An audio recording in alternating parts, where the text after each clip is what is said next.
All right, story time. You guys ready for a story? I love stories. All right, here we go. I was a freshman in high school, feeling pretty good, and I was on my way to Colorado. How many of you guys have ever been to Colorado before?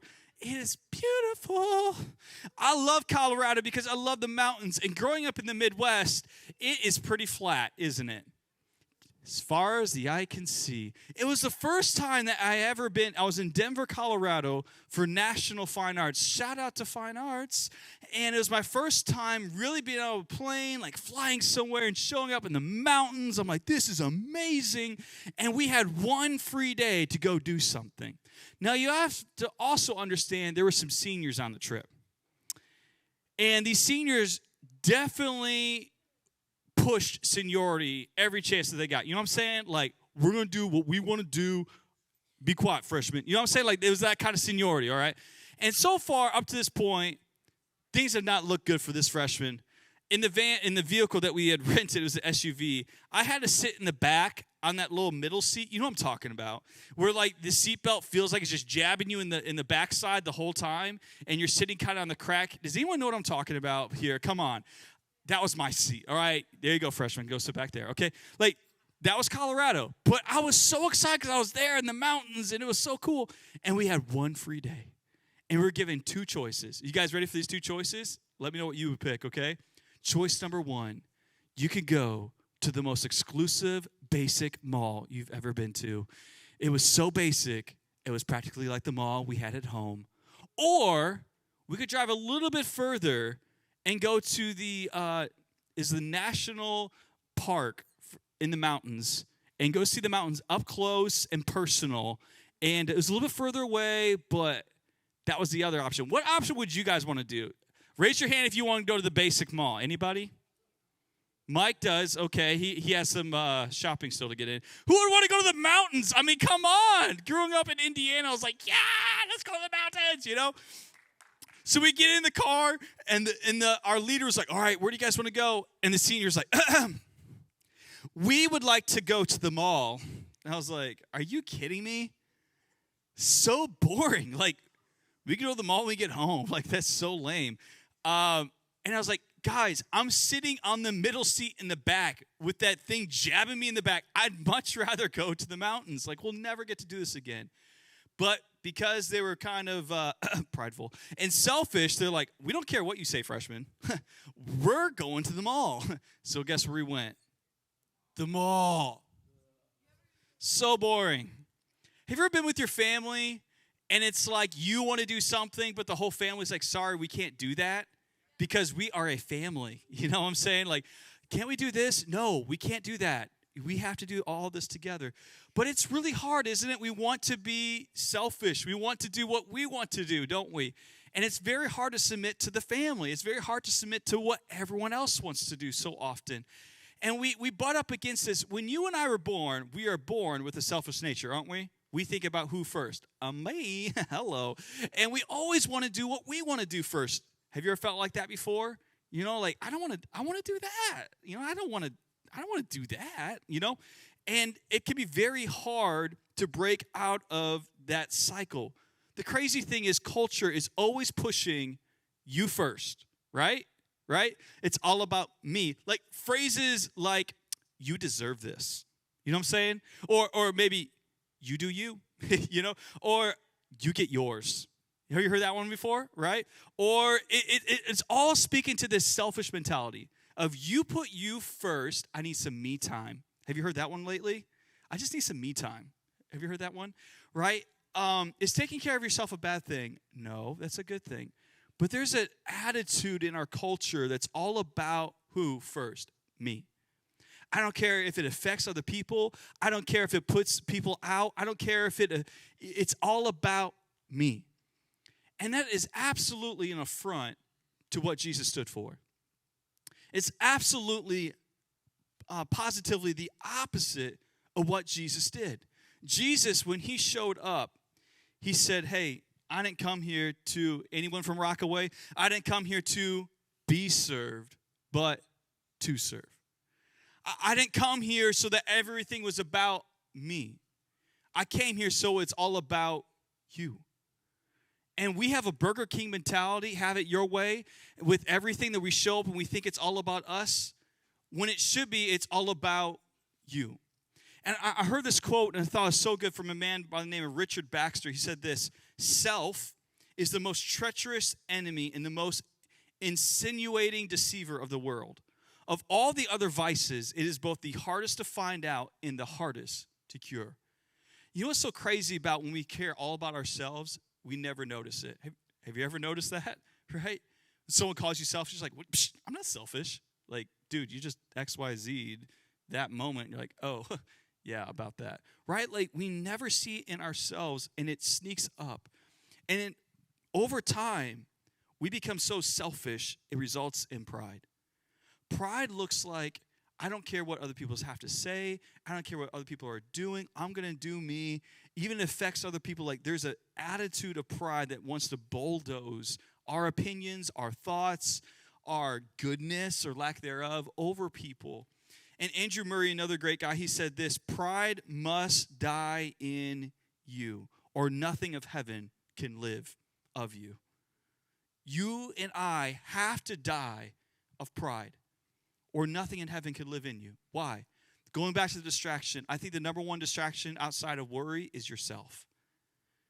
Always about me and never about we.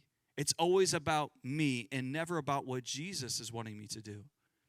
And when we get so caught up in me all the time, we miss out on the good things of God. So what I'm asking you, all of us, to do is to consider this thought. Because what Jesus said when asked, what is the greatest commandment in the Bible? He said what? Matthew chapter 22, he said this: love the Lord God with all your heart, with all your soul, and with all your mind. This is the first and greatest commandment. And second, like it, love your neighbor as what? As yourself. He didn't say, hey, the greatest commandment is love me and then love yourself. You know, take care of you. Make sure you go out of your way for you. Make sure that you are being taken care of. No. Love me and love people. I don't hear anything about, hey, make sure you take care of yourself in there too. By the way, we'll talk about this later in small group. It is okay to take care of yourself. There are boundaries and all that. We'll talk about that later. But we get so caught up in me first that we miss out on others.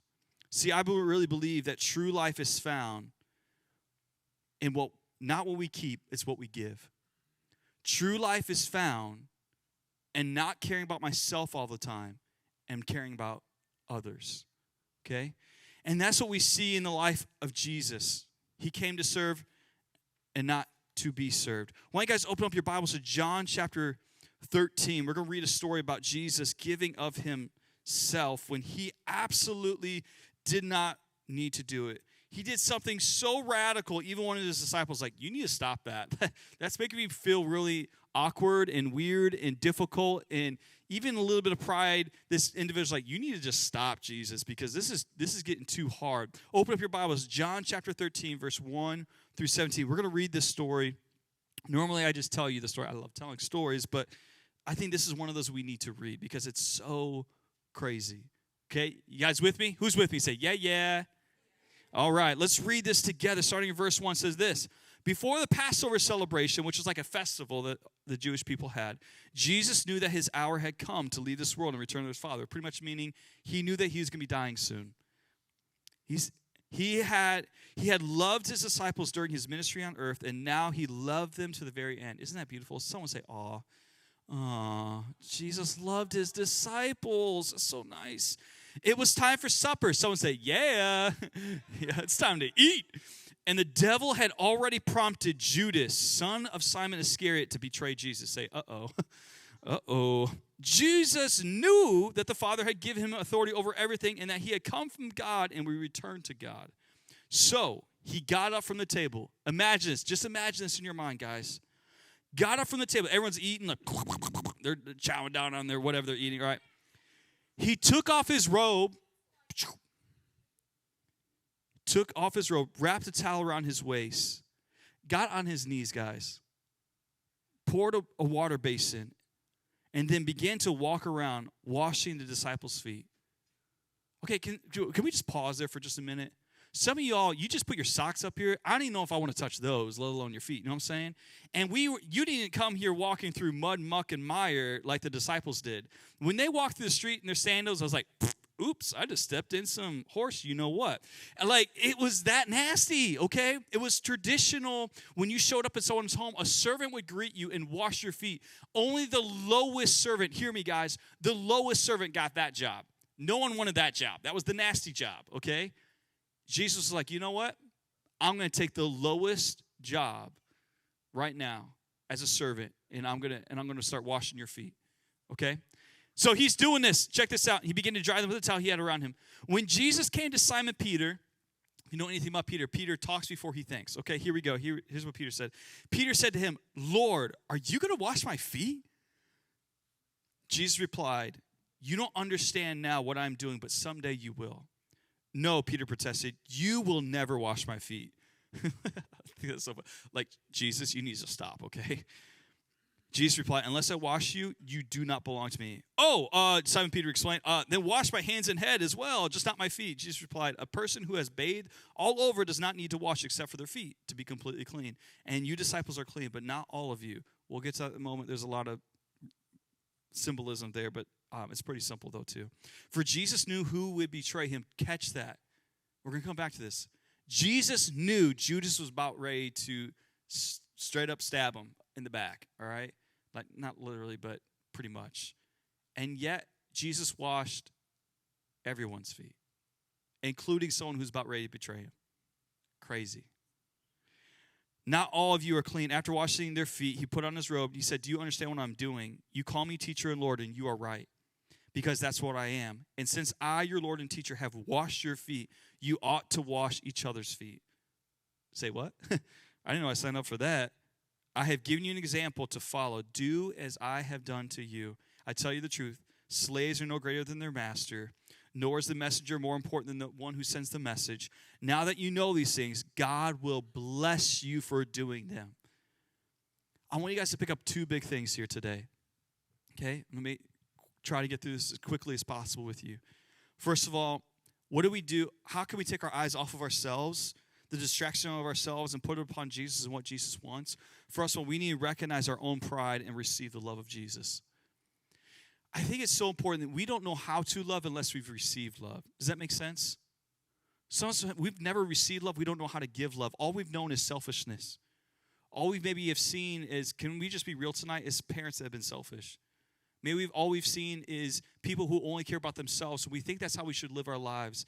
And I love that Jesus comes to you and I first. He says, I love you dearly, and I desire to wash your feet.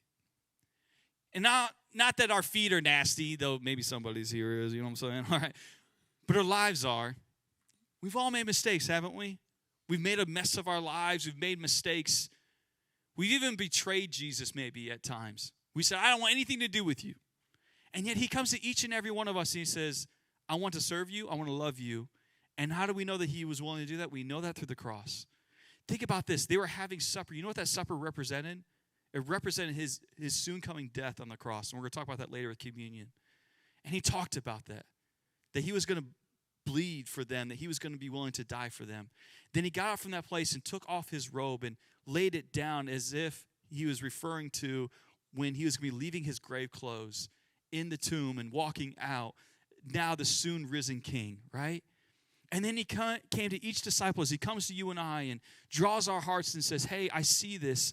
I see that your life is a mess. I see that you've kind of walked through some nasty things and picked up some things along the way, but I love you enough to get on my knees and serve you and cleanse your life. And he does it through his word. He does it through his love. But as he comes to us, he cleanses us. Now, Peter said, hey, I want you to do that. And he said, hey, you're clean. For those of us who've accepted Christ, he has cleansed us. But then there's this daily thing that God wants to do in our lives. As we daily walk with him, he comes to us and says, hey, there's still something there. Can I take care of that for you? Hey, you're still dealing with some insecurity. Can I serve you there?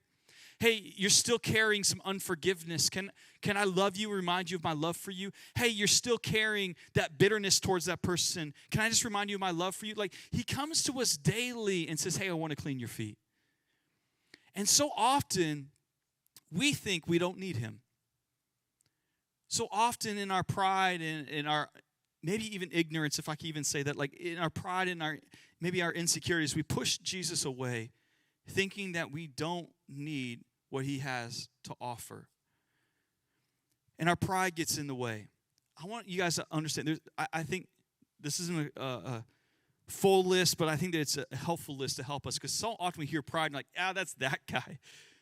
But I want you guys to hear this so that way you're, oh, wait a minute, that's me. You can ask my wife.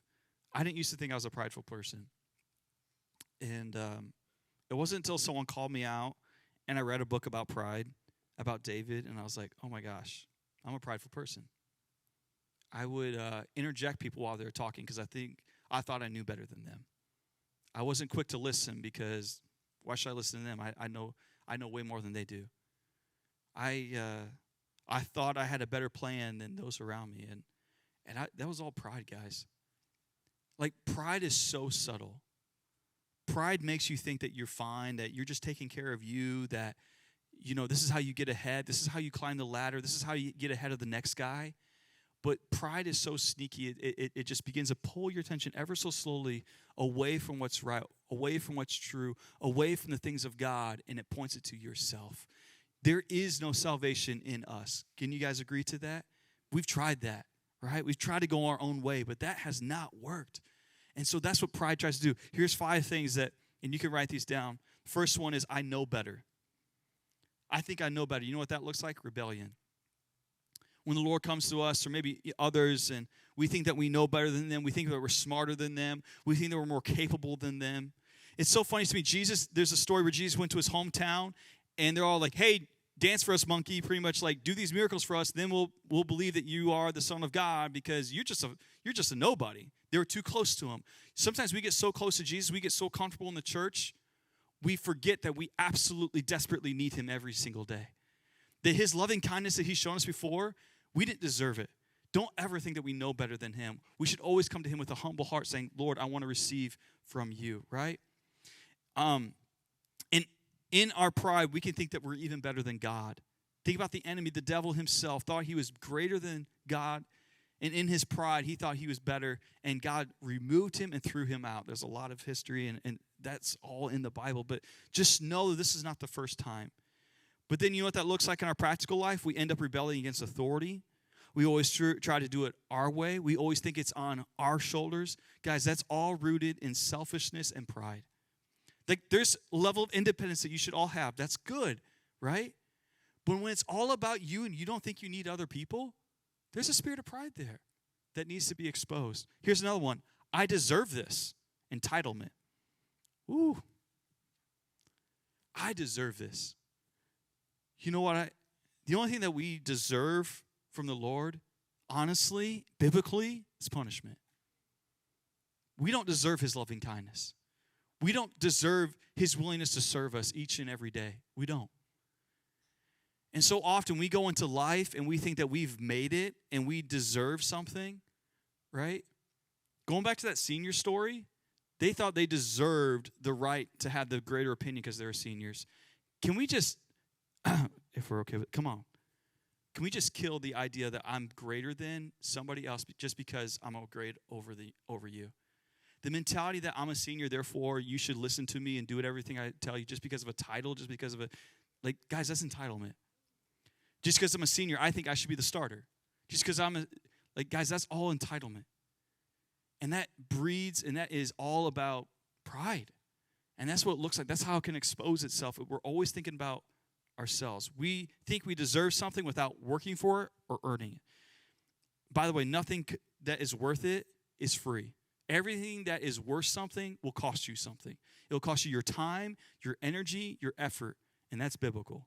Like, it's going to cost you something. Or maybe you think, I'm good enough.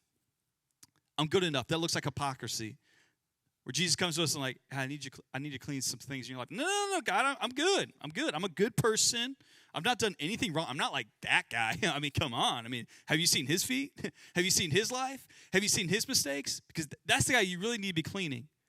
There's a story about a Pharisee who thought he had it all together, showed up to the temple, to the church, and was praying like, God, thank you that I'm not like that terrible person over there. Oh, thank you, Jesus. Like some of us show up to church and we think that we're better than other people. That is prideful, guys. Each and every one of us in humility should recognize that we don't have it all together, that we still need him to cleanse our lives and draw us closer to him. And we can think that we can have a self-righteous mentality and begin to look at the speck in someone else's eye when we have a plank, a 2x4 coming out of ours. I know it sounds kind of weird, but that's what Jesus talked about, okay? Look at Matthew chapter 5. Maybe you have the prideful attitude of I am enough that looks like ingratitude. I have enough. I am enough. Therefore, I am not grateful for others. I'm not grateful for the shoulders that I stand on. I'm not grateful for the parents that God has given me. I am ingrateful, and therefore I don't get to enjoy those other things. Or, this one's interesting. This one's sneaky. We're always self-seeking, which looks like people-pleasing. I know that doesn't sound like pride, but you know what that looks like? It's always about me in every conversation. It's always about what are you thinking about me, and we end up self-seeking out everyone's approval all the time instead of seeking the one who really, truly loves us. Guys, this isn't an exhaustive list, but it's a list that helps us understand that all of us probably carry some level of pride in our hearts, and to recognize that. But know this, you have real needs. We talked about those last week, didn't we? You and I have real needs. We have real worries, don't we? And Jesus comes to each and every one of us and says, I love you. Would you allow me to clean your feet? Would you allow me to clean your life? And I'll meet your needs. But too often we think, I need to do this. I'm capable. I'm enough. I'm good enough. Come to the Lord and submit to him and allow him to cleanse your life. And then when we see what it looks like as he removes our pride, as he loves us in spite of ourselves, now we have an example of how we care for others. Here's the second thing, guys. Write this down. So how do we overcome selfishness and pride? We allow the Lord to clean our own lives and give us an example, but then we give of ourselves in humility, just like Jesus, which means we serve people and love people even when they don't like us, even when they disappoint us, even when they betray us. Ooh, I don't like that one, Jesus. Well, that's the example he gave us, right? Even when we feel rejected, Christ calls us in humility to serve those around us. Do you know why these leaders come every Wednesday night and serve you guys? I'm not paying them. Adam, I owe you $100 still. Sorry about that. I was kidding. Like, I'm not paying any of these guys. Like, no one's being, I'm the only technically being paid here. Like, guys, we're here because we love you. Why? Because we have received the love of Christ and we want to share it with somebody else. We want to show you that kind of love. And my prayer and hope is as you've received this love that you want to share that with somebody else too.